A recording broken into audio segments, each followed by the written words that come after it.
কারুনকে বলা হয়েছিল কি আল্লাহ হক আদায় করো, যাকাত দাও। কারুন বলেছিল ক্বালা ইন্নামা উতিতুহু আলা ইলমিন ইনদি। আল্লাহ বলছেন আওয়ালাম ইয়ালাম আন্নাল্লাহ ক্বাদ আহলাকা মিন ক্বাবলিহি মিনাল কুরুনি মান হুয়া আশাদ্দু মিনহু কুওয়া ওয়া আকসারু জামআ ওয়া লা ইউসালু আন যুনুবিহিমুল মুজরিমুন। কারণ বলেছিল যে আমার জ্ঞান দিয়ে আমি সম্পদ অর্জন করেছি, তোমার খোদাটা আবার কে? নাউযুবিল্লাহ। ফিরআউন বলেছিল ফামান রাব্বুকুমা ইয়া মূসা, এ মূসা তোমার রবটা আবার কে? মূসা বললেন রাব্বিয়াল্লাযী আ'তা কুল্লা শাইইন খালকাহু সুম্মা হাদা। আমার রব সেই আল্লাহ যিনি তোমাকে আমাকে গোটা বিশ্ব সৃষ্টি করেছেন এবং সমস্ত সৃষ্টিকে তার সৃষ্টির উদ্দেশ্য হিদায়াতের মাধ্যমে তাকে দেখিয়ে দিয়েছেন। কার কি কাজ তিনি তা তাকে বলে দিয়েছেন। সুবহানাল্লাহ, তিনি বলেন আমাদের। তাহলে সেই আল্লাহর শুকরিয়া আদায় করা মানে কি? এবার আসল কথা মানে হলো একটাই, আল্লাহ যা কিছু দিয়েছেন তা দিয়ে তার গোলামিত্ব করা।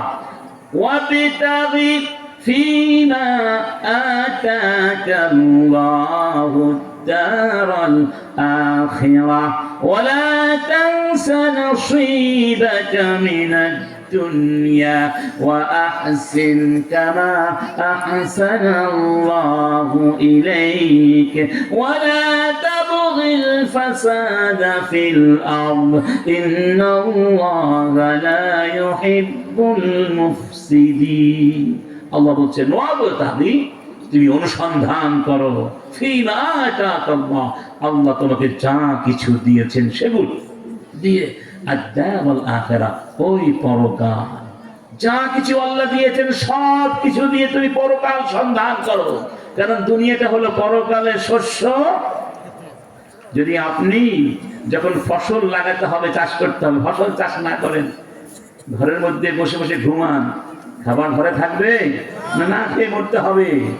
দুনিয়াটা হলো ফসলের ক্ষেত্র, চাষ করতে হবে দুনিয়ায় বসে, তাহলে পরকালে গিয়ে আমরা ফসল খেতে অনন্তকাল সুখে থাকতে পারবো। তবে হ্যাঁ, আবার দুনিয়ার অংশটা ভুলে যেও না, তোমাকে ঘুমাতে হবে, খেতে হবে, একটু বিনোদনও লাগবে, লাগবে না?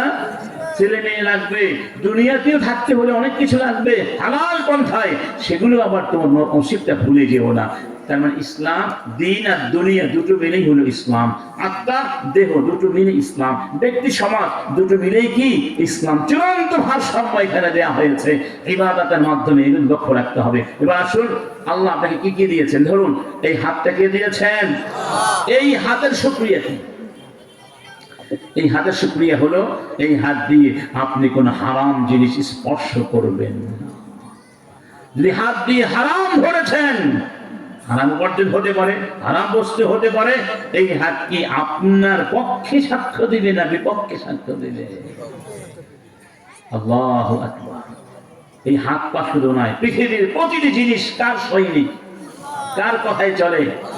ওয়ালিল্লাহি জুনুদুস সামাওয়াতি ওয়াল আরদ ওয়া কানা আল্লাহু আলিমান হাকীমা। ওয়ালিল্লাহি জুনুদুস সামাওয়াতি ওয়াল আরদ ওয়া কানা আল্লাহু আজিজান হাকীমা। সব কিছু তার সৈনিক। ওমা ইয়ালামু জুনুদা রাব্বিকা ইল্লা হু, সব আল্লাহর সৈনিক। এই হাত সাক্ষ্য দিবে আপনার বিরুদ্ধে। অতএব হাত দিয়ে কাউকে কষ্ট দেওয়া যাবে? আছে নাকি নাই? যত মারামারি হানাহানি কি দিয়ে হয়? বেশিরভাগ গুলি কি দিয়ে করে? আঘাত কি দিয়ে করে? রাসূল কি বলেছেন? আল মুসলিমু মান সালিমাল মুসলিমুনা মিন লিসানিহি ওয়া ইয়াদিহি।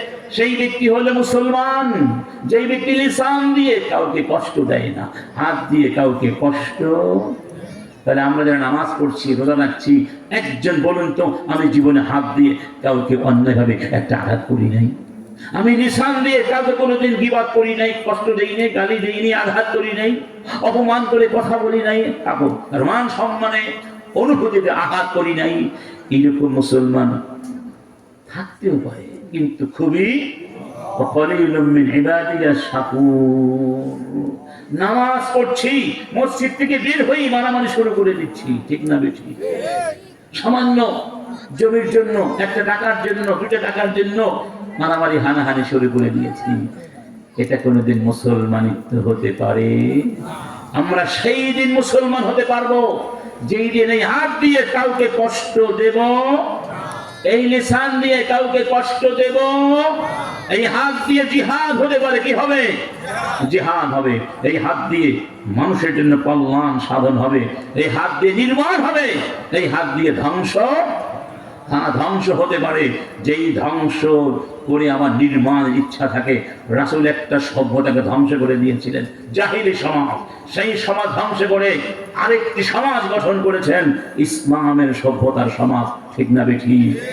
এই হাত দিয়ে হবে আল্লাহ গোলামিত্বের কাজ। মনে থাকবে ইনশাআল্লাহ।